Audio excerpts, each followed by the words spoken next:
Dalam seri ke-254 ini didukung oleh para pemain Yoko sebagai Empu Renteng, Rusli sebagai Rangga Lawe, Lukman Tambose sebagai Empu Bajil, Ivona Rose sebagai Sakawuni, Ferry Fadli sebagai Arya Kamandanu, Margaret sebagai Dewi Sambi, Peter Pan sebagai Banyak Kapuk, Eddie Johan sebagai Ike Meze, Heri Stiono sebagai Dias Sangkrama Wijaya, Nusri Nurdin sebagai Lembu Sora, Ai sebagai Nararia Turbali, Chris Urspon sebagai Jaya Katwang, dan Asdi Suhastra pembawa cerita. Selamat menikmati.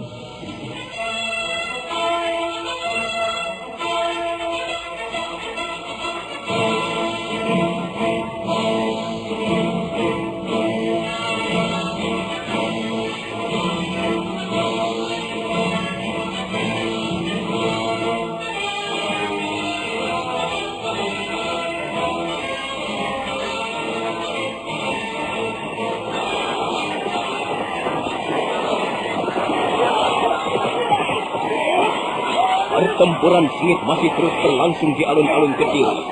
Rapih kememundaran binasa di tangan Lembu Sora. Tubuhnya tersungkur jatuh bersimbah darah. Sementara itu Arya Kamandanu sibuk bertarung melayani Empu Bajil, sedangkan Sakawuni melayani Dewi Sambi. Di tempat lain, Rangga Lawe bertarung melawan Empu Renteng. Empu Renteng yang mempunyai aji kebal pelabak pengantolan merasa di atas angin ketika berhadapan dengan Rangga Lawe. Beberapa kali pukulan Rangga Lawe bersarang di tubuhnya, tapi Empu Renteng sama sekali tidak bergeming. Ayo Rangga Lawe, kau terkenal sebagai salah seorang senopati agung pada zaman pemerintahan Singasari. Sekarang kita mendapat kesempatan untuk bertatap muka. Ayo, keluarkanlah seluruh kesaktianmu. Inilah Empu Renteng, pendekar dari Gunung Berdiri. Jangan sombong, Empu Renteng. Aku tahu kau mempunyai aji kebal belabak pengantolan. Tapi Rangga Lawe, aku adalah seorang satria dari Tuban. Tidak bacanya aku mundur setapak pun.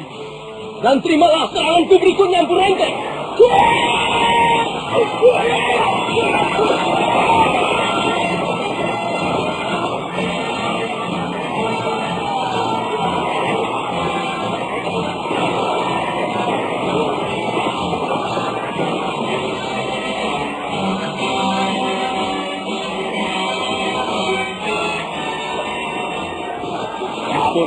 memang benar-benar seorang pendekar yang tangguh.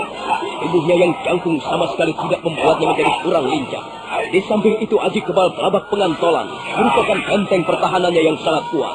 Beberapa kali cotosan Rangga Lawe mengenai plak di bagian dada ataupun hulu hatinya, tapi Empu Renteng masih kelihatan tenang-tenang saja. Rangga Lawe menjadi kesal. Secepat kilat dia mencabut keris Ega Lama. Tubuhnya melenting ke atas dan hinggap dengan manis di atas tanah yang berdebu. Empu Renteng, kalau memang daging kulitmu kuat dan perkasa seperti batu, kau boleh tahanlah serangan kerisku, keris Mega Lamat ini. Empu Renteng menjadi gelagapan untuk sesaat lamanya. Matanya memandang tajam ke arah pamor keris Mega Lamat yang memancar kebiru-biruan warnanya. Dia tahu keris itu adalah senjata yang ampuh, keris yang menjadi kebanggaan darah bangsawan Tuban. Karena itu dia segera menyedot nafasnya 3 kali berturut-turut. Wajahnya menjadi merah padam dan tegang.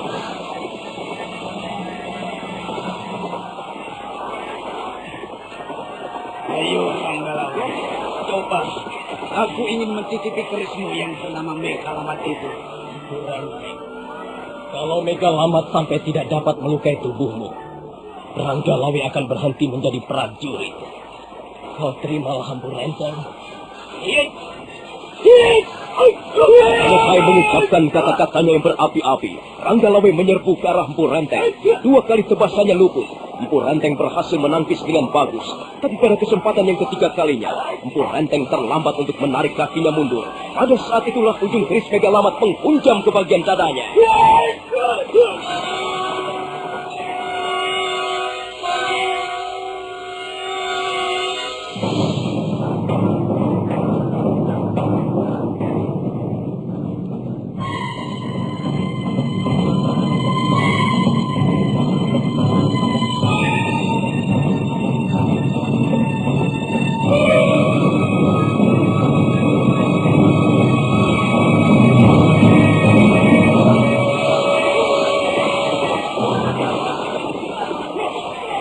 Empu Renteng sangat terkejut. Dia segera meraba dadanya yang berlumuran darah. Dadanya terbuka sedalam setengah jengkal. Empu Renteng segera mundur beberapa tindak.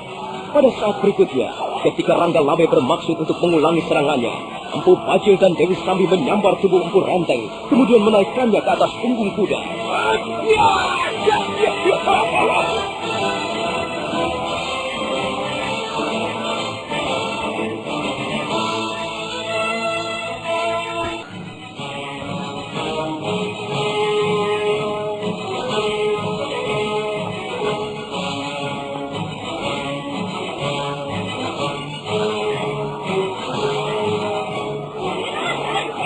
Empu Bajil, Dewi Sambi, dan Empu Renteng segera kabur dari medan peperangan. Kuda-kuda yang mereka tunggangi melompati runtuhan tembok benteng. Dan sebentar kemudian mereka pun sudah lenyap. Banyak kapuk melihat ketiga orang musuh besarnya melarikan diri, segera mengambil kuda dan mengajak beberapa orang prajurit untuk mengejarnya. Pertempuran sengit masih terus berlangsung. Arya Kamandanu yang tiba-tiba ditinggal pergi oleh Empu Bajil segera menghambur ke arah prajurit-prajurit yang sedang bertempur. Dengan pedang naga puspanya, dia mengamuk bagaikan banteng terluka. Atap pedang itu berkilat-kilat menyambar ke kiri ataupun ke kanan. Tubuh prajurit-prajurit Kediri berkelimpangan, bahkan ada yang terbelah menjadi dua bagian. Pada saat itulah Sakawuni berlari-lari menemuinya. Celaka, Kamandanu. Celaka. Ada apa, Sakawuni? Ayah mengejar ketiga pendekar itu, Kamandanu. Ayah bersama kurang lebih 50 orang prajurit Kediri mengejar Dewi Sambi, Empu Bajil, dan Empu Renteng yang melarikan diri. Ayo kita susul mereka, Kamandanu. Ayo cepat. Kemana mereka pergi? Ke sana, ke arah barat. Ayo cepat, Kamandanu. Aku sangat mengkhawatirkan keadaan ayah. Empu Bajil dan Dewi Sambi itu di samping dua orang pendekar sakti. Mereka juga licik sekali. Di mana Gusti Sangramawijaya? Gusti Sangramawijaya sedang menghadapi Arda Raja di alun-alun sebelah timur. Tapi Kubu Mendarang sudah terbunuh oleh Paman Lebisora. Baiklah. Ayo cepat. Kita ambil kuda dan kita susul ayahmu.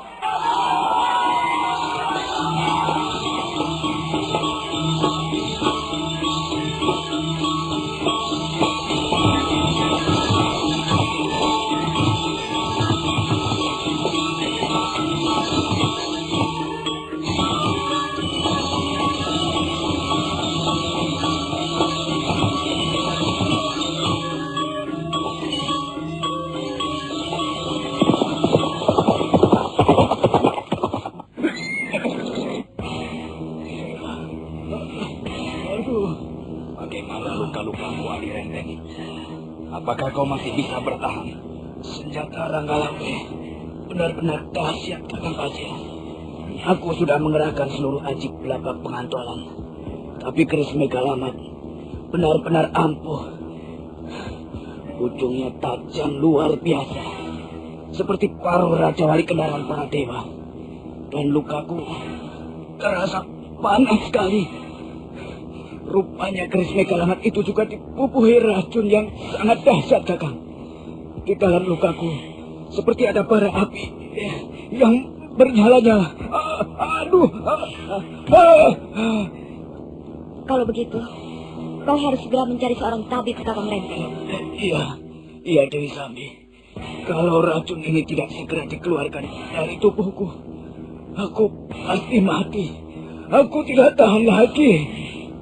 Nah, sekarang begini saja, Adi Renteng. Iya. Kau bawalah kuda ini. Kau selamatkan dirimu. Sementara kalau ada yang mengejar kita, biarlah aku dan Sambi yang akan menghadapi mereka. Lihat, Kakang Bajil. Rupanya memang ada yang mengejar kita. Cepat, Adi Renteng. Kau pakailah kuda ini. Selamatkan dirimu.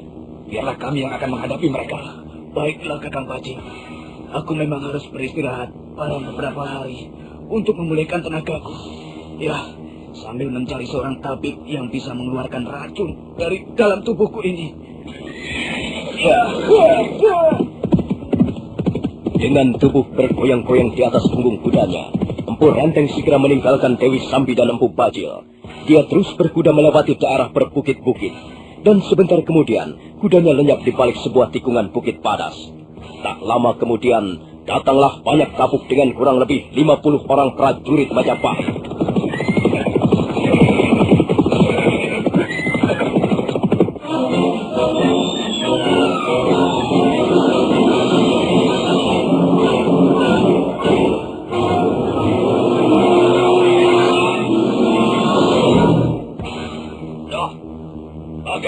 Bajil? Mengapa kalian tidak menyerah saja? Sudah dapat dipastikan, Kediri akan runtuh hari ini juga. Lebih baik kau menyerah dan menjadi tawanan kami.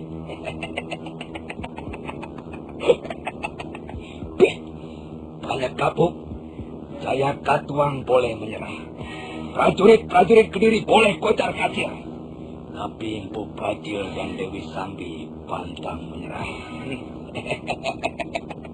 Mau apa kau sekarang, ha? Empu Bajil, mengapa tidak kau gunakan akal sehatmu? Tidak ada gunanya kalian berdua mengadakan perlawanan. Banyak kapuk. Kalau kalian semua ingin menangkap kami, kalian harus mau bekerja keras. Dan kami hanya mau dibawa setelah menjadi mayat. Bagus. Bagus. Itu adalah pernyataan seorang pendekar berani. Pantang menyerah. Sudahlah, banyak kapuk. Tidak usah banyak bicara. Sekalipun kau membawa kurang lebih 50 orang prajurit, tapi kukira tidak mudah untuk menangkap kami. Kita lihat saja apa yang akan terjadi, Empu Bajil. Ayo, angkat mereka! Ringkus mereka berdua! Ayo! Ayo, tangkap!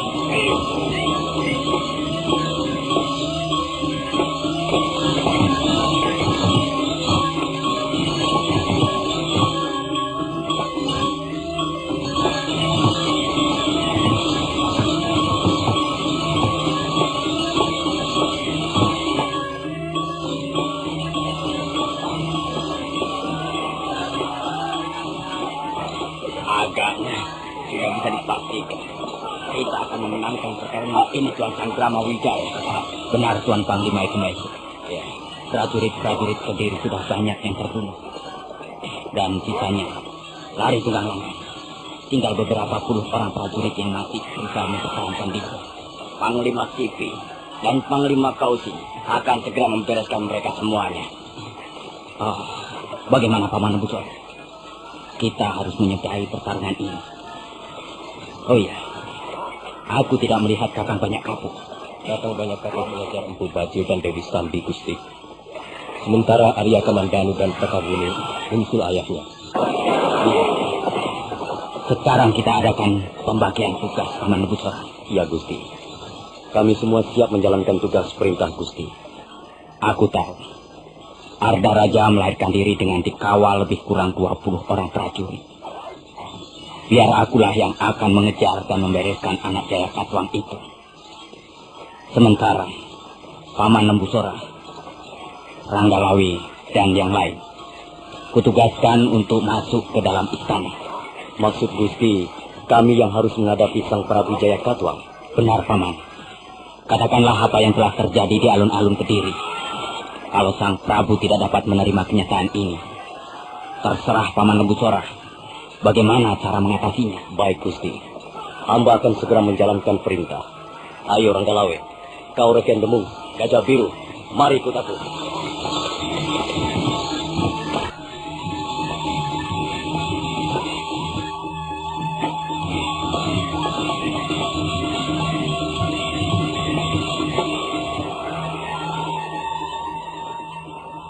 Bagaimana selanjutnya, Tuan Sanggrama Wijaya? Keadaan di alun-alun Istana Kediri saya serahkan kepada Panglima Ikumesu, Panglima Kausing, dan Panglima Sispi. Terserah, Tuan, bagaimana cara mengendalikan keamanan di sini. Sementara, saya akan mengejar salah seorang pelarian yang mempunyai peranan penting di dalam pertempuran kali ini. Dia masih sanak kerabat saya sendiri, Tuan. Dia itulah yang keladi kerusuhan ini. Itu adalah urusan pribadi Tuan dengan keluarga Tuan. Kami tidak mau ikut campur. Kami sudah cukup membantu. Nah, Panglima Ikumesu, saya akan pergi dulu. Silakan, Tuan Sanggrama Wijaya. Dia Sanggrama Wijaya segera memanggil Nambi, Sang Ramapati, dan mengumpulkan beberapa puluh orang prajurit Majapahit. Setelah terkumpul kurang lebih 40 orang prajurit, dia Sanggrama Wijaya segera meninggalkan alun-alun Kediri untuk mengejar Arda Raja.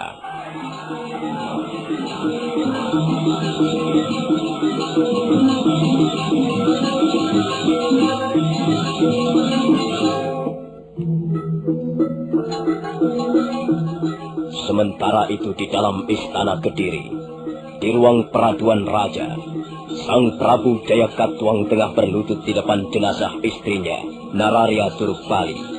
Dia kelihatan sedih sekali melihat jenazah istrinya yang sangat dicintainya. Nararya Turukpali baru saja membunuh dirinya dengan sebuah patrem atau keris kecil. Di samping tubuh yang tergeletak bergelimang darah itu, ada selembar daun lontar yang berisi tulisan. Sang Prabu Jayakatwang segera memungut daun lontar itu dan membaca isinya. Maaf, Kanda Prabu Jayakatwang. Hamba tidak dapat menahan diri lagi. Hamba terpaksa menyudahi hidup hamba dengan patrem kecil pemberian Ayahanda Prabu Kertanegara almarhum. Hamba tidak tahan melihat dan mendengar jerit tangis para prajurit yang sedang bertarung. Hamba menjadi sangat sedih. Mengapa pertumpahan darah seperti ini selalu terjadi? Dan mengapa perebutan kekuasaan selalu terulang kembali? Siapakah sebenarnya yang bersalah? Barangkali tidak ada yang bersalah. Hamba sama sekali tidak menyalahkan Kanda Prabu yang ingin tetap duduk di atas kekuasaan. Tapi hamba juga tidak ingin menyalahkan Dyah Sangramawijaya. Putra Dyah Hembutang itu juga merasa berhak atas kekuasaan yang diwariskan para leluhurnya terdahulu. Maafkan hamba, Kanda Prabu. Selama ini hamba sudah setia mendampingi Kanda Prabu Jayakatwang. Semenjak sebelum menjadi Raja Gelanggelang, setelah menjadi Raja Gelanggelang, dan kemudian menjadi Raja Besar di Kediri. Selamat tinggal, Kanda Prabu. Tidak terpaksa pergi mendahului Kanda Prabu. Dinda Nararya Turukpali, mengapa akhirnya menjadi begini?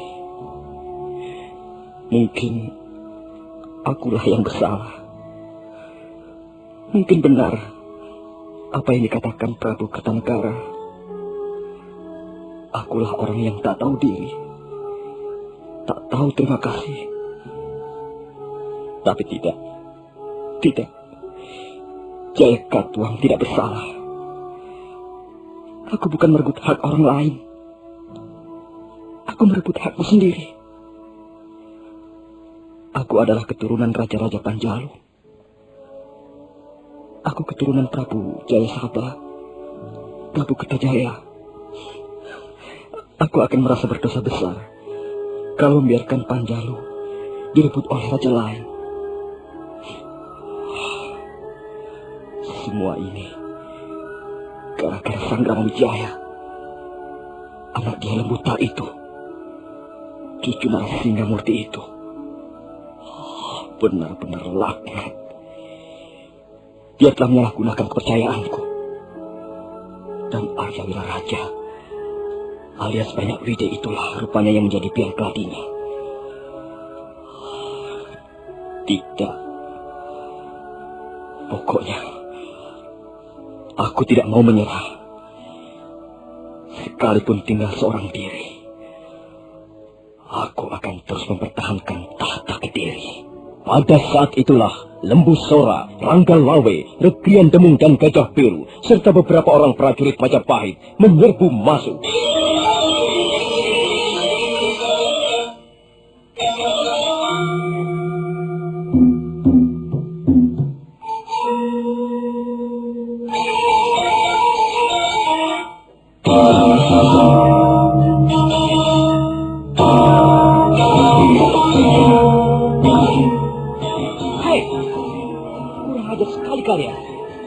Mengapa kalian tiba-tiba masuk ke ruang peraduan raja? Ampun Gusti Prabu. Kami semua hanya sekedar menjalankan perintah. Perintah siapa? Perintah Gusti Sangramawijaya. Kalian diperintah apa oleh Sangramawijaya? Ampun Gusti Prabu. Peperangan sudah selesai. Prajurit Kediri sudah menyerah seluruhnya. Ampun Gusti Prabu. Hamba terpaksa mengatakan apa adanya. Memang kenyataan seperti apa yang sudah hamba utarakan. Prajurit-prajurit Kediri telah menyerah. Kediri telah kalah perang Sang Prabu. Tidak. Itu tidak akan terjadi. Kediri tetaplah yang terbesar. Jayakatwang tidak pernah menyerah. Lembu Sora, Iya, Gusti Prabu. Kalau kau ingin menangkap Jaya Katuang, lakukanlah segera. Tapi jangan harap kau bisa menangkapku dalam keadaan hidup. Saat berikutnya, Prabu Jaya Katuang segera mencabut tombak Sarpasena. Mata tombak itu bersinar-sinar. Lembu Sora, Rangga Lawe, Rekrian Demung dan Gajah Biru segera mundur beberapa langkah. Lembu Sora menyiapkan pedangnya. Rangga Lawe mencabut keris Mega Lamat, sementara Gajah Biru dan Gajah Demung mempersiapkan senjatanya masing-masing. Ayo, majulah kalian beramai-ramai. Tangkaplah Jaya Katuang. Tangkaplah Raja Panjalu ini. Tangkaplah penguasa Kediri. Maaf, Gusti Prabu. Memang itulah tugas kami. Kami memang harus menangkap Gusti Prabu. Ayo, Rangga Lawe, Rekrian Demung, dan kau Gajah Biru. Dan kalian prajurit-prajurit Majapahit semuanya. Lakukanlah apa yang sudah diperintahkan kepada kalian.